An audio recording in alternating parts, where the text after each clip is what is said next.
So Senate confirmations are currently ongoing, and right now in the hot seat are Tulsi Gabbard, RFK Jr., and Kash Patel.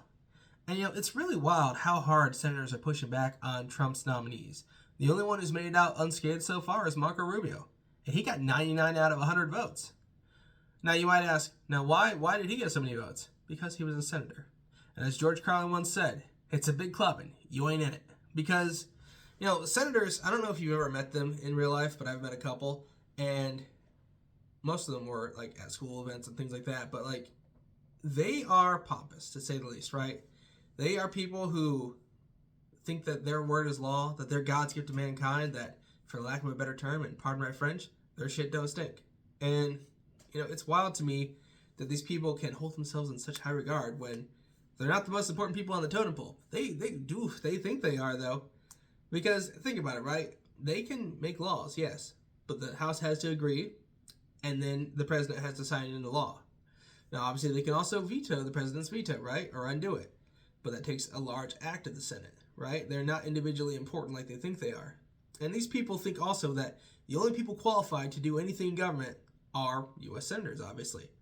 Or Congress people, just people in government in general, right? They don't like people who are outsiders, right? They don't like people who weren't senators or Congress people. They don't like people who weren't presidents, right?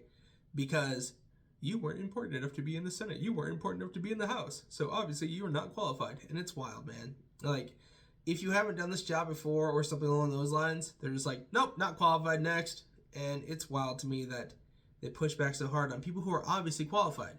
Like Pete Hegseth, right? Obviously the dude has some personal issues, but he's a military man. He was in the military for quite a while, and he was in leadership positions in the military. Obviously, he is qualified to lead the Department of Defense because of his experience, right? But instead, they wanted to look at personal faults. They wanted to say, oh, he's a drinker. Oh, he beats his wife. Oh, this, that, and the other. When none of those things are proven, other than maybe the drinker part. We don't know, though. But either way, he committed not to drink on the job anyway, and it's not proven that he beat his wife or that he's abusive to anyone, right? So this whole thing is wild that they're just looking for personal faults instead of just saying, are you good at doing your job? Are you capable of doing your job? Because instead of it being a popularity contest, which is what it seems to be, it should be are you an asset to the United States? Will you lead the United States effectively? Will you dutifully carry out the president's wishes and orders? Because that's all that matters. That's what we're here for, right? We're here for people who are going to dutifully do what the president says and is a benefit to the United States and can effectively manage their post. That's all that matters. We don't care about the people. They can be a total asshole. They can be the nicest person you meet. Doesn't matter. What matters is, can you do the job well, and will you do what the president says? The fact that they're making this into a political circus is irritating and wild, man. Like last night, I saw Elizabeth Warren grilling RFK over his anti-vax crap, and it's wild, man. Now, obviously, RFK is interesting on his vaccine stances, but he's said many times that he's not anti-vax. He just brings into question many things, and I mean, already the FDA has banned red dye number 3, and that's what RFK is mostly campaigning on: is all these dangerous chemicals in our food, all this shitty food we eat, we should get rid of it. And it's wild to me that they push back so hard on that kind of stuff, just because they want to make political theater. They want to have, what's the word I'm looking for? They want to be able to basically go to their constituents and say plausible deniability. They want to go to their constituents and say, hey, I voted against him. He's bad. Don't get mad at me. Vote me back, right? Because they're just looking to maintain their careers, and it's fucking stupid. Either way, from Axios, Tulsi Gabbard refuses to call Edward Snowden a traitor. After being pressed by senators from both parties to call Edward Snowden a traitor, Tulsi Gabbard repeatedly refused to during her confirmation hearing on Thursday morning. Gabbard's past comments and legislation defending Snowden have threatened her confirmation to be President Trump's Director of National Intelligence. This is a big deal to everyone here, because it's a big deal to everybody. You'll also oversee, said Senator James Langford from Oklahoma, Republican actually, who has publicly said he supports her nomination. So is Edward Snowden a traitor? Gabbard would not give a yes or no answer, saying only that she is committed, if confirmed as Director of National Intelligence, to join you in making sure there is no future Snowden-type leak. Langford asked a second time if Snowden was a traitor, to which Gabbard responded, I'm focused on the future and how we can prevent something like this from happening again. Senator Michael Bennet, a Democrat from Colorado, pounced on the moment, pressing her in a heated back and forth immediately after to say that Snowden is a traitor. Let me ask you again, do you believe, as the chairman of this committee believes, as the vast majority of members of our intelligence agencies believe, that Edward Snowden was a traitor to the United States of America, he demanded. When she began answering without a yes or no, he interrupted. This is when the rubber hits the road. This is not a moment for social media. It is not a moment to propagate theories, conspiracy theories, or attacks on journalism in the United States, he continued. This is why when you need to answer the questions of the people whose votes you're asking for to be confirmed as the chief intelligence officer of this nation. Prior to Gabbard's hearing, the White House believed she would still get confirmed but might face the greatest difficulty of all of Trump's nominees. She has two problems, Section 702 and Snowden, a senior White House official said. So let's talk about Edward Snowden. Let's go to his Wikipedia page. Let's read through this for a moment, and then we'll talk a little bit more deeper about Edward Snowden.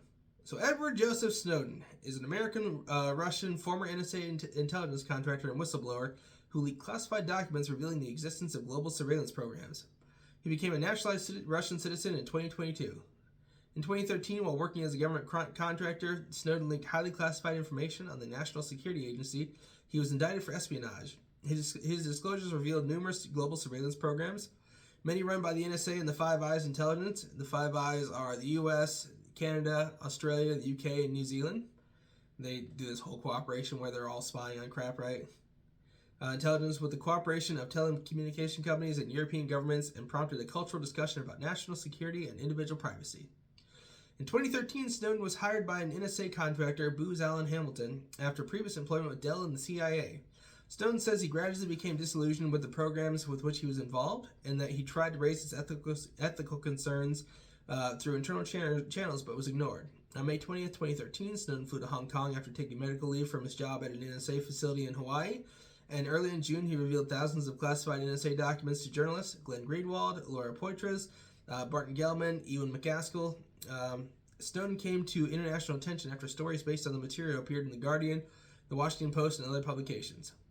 On June 1st, the United States Department of Justice unsealed charges against Snowden of 2 counts of violating Espionage Act of 1917 and theft of government property, following which the Department of State revoked his passport. 2 days later, he flew into Moscow's, I'm going to butcher this name, Sheremetyevo International Airport, where Russian authorities observed the canceled passport, and he was restricted to the airport terminal for over 1 month. Russia later granted Snowden the right to asylum with an initial visa for residence for 1 year, which was repeatedly extended. In October 2020, he was granted permanent residency in Russia. In September 2022, Snowden was granted Russian citizenship by President Vladimir Putin. A subject of controversy, Snowden has been variously praised and condemned for his leaks.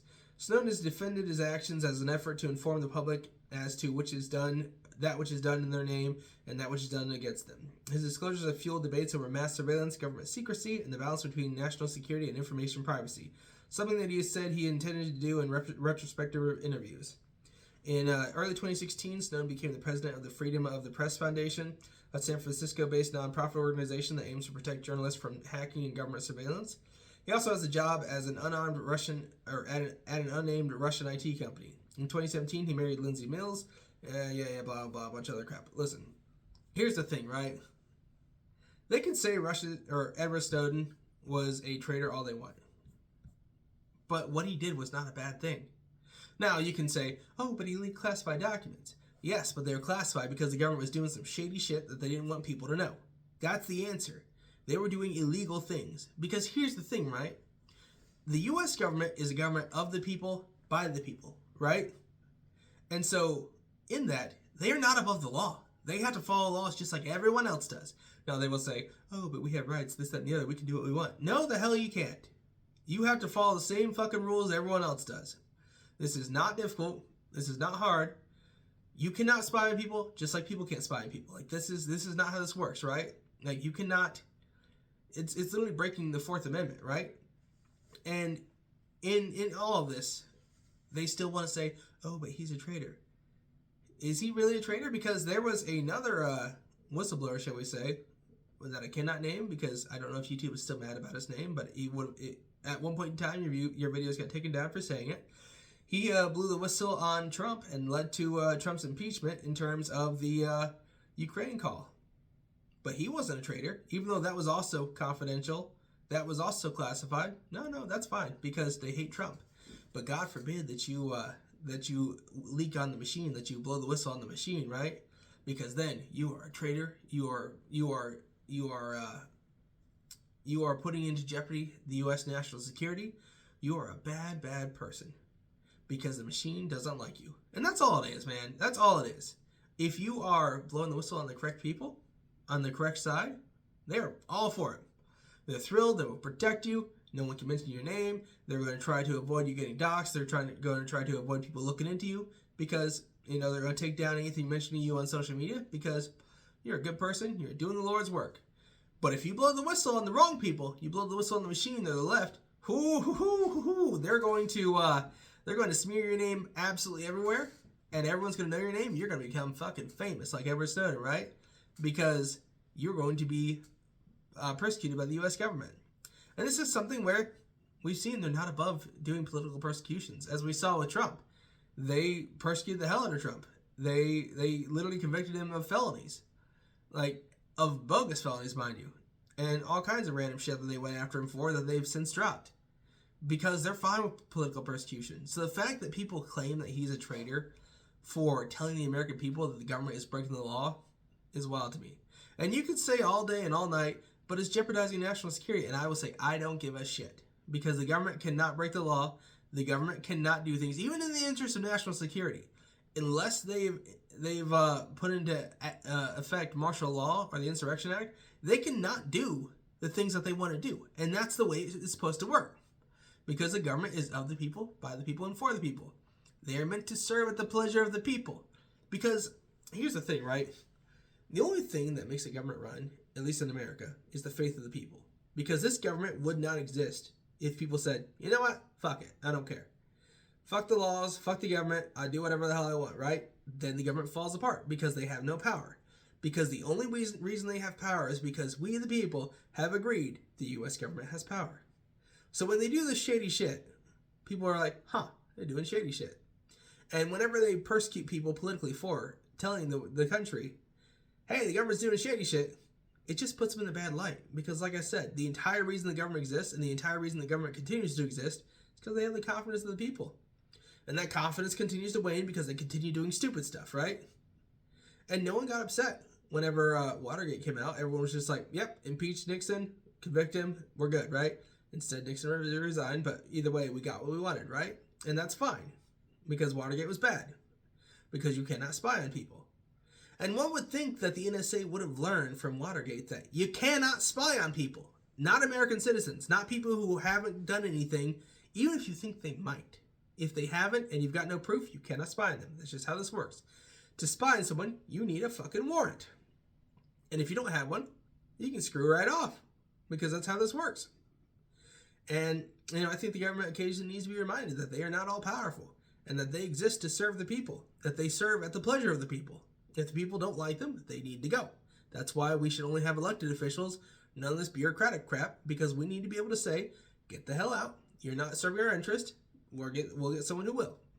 Because, like I said, the only reason any of this works is because it's the confidence of the people. So, as you can probably tell, I do not think that Edward Snowden is a traitor. I think what he did is actually doing the Lord's work because he was letting the people know that the government was breaking the law, that the government was not functioning the way it was supposed to. And who'd have thunk that it would be the unelected bureaucrats who would think that they're above the law? Now, hopefully this video doesn't get taken down, but that's what I've got to say about that, guys. Next episode's coming up later today. We'll see you then. Make sure to smash that like button and subscribe, and have a good one.